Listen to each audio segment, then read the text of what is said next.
जाने कबू से खिंचा तो बधेयान तो हर सड़िया गुलाबी हो जान। जाने कबू से खिंचा तो बधेयान तो हर सड़िया गुलाबी हो जान।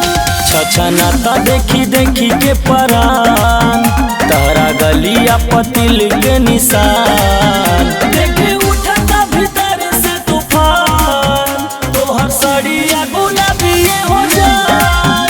देखे उठता भीतर से तूफान तो हर सड़िया गुलाबी हो जान। सड़िया गुलाबी हो जान।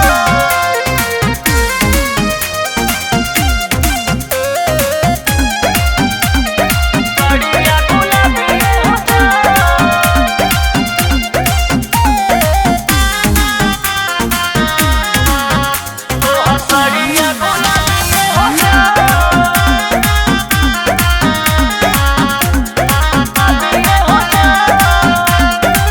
सबे हरे जानू तोहे देख देख हो दूरे से लागेलू लाखों में एक हो।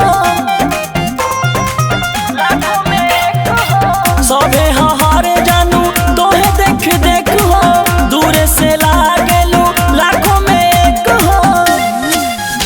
अभी बाटे तोहर पहिला उठान कैले सभका के बारू परेशान। देखे उठता भीतर से तूफान तोहर सड़िया गुलाबी हो जान। देखे उठता भीतर से तूफान तोहर सड़िया गुलाबी हो जान। सड़िया गुलाबी हो जान। सड़िया गुलाबी हो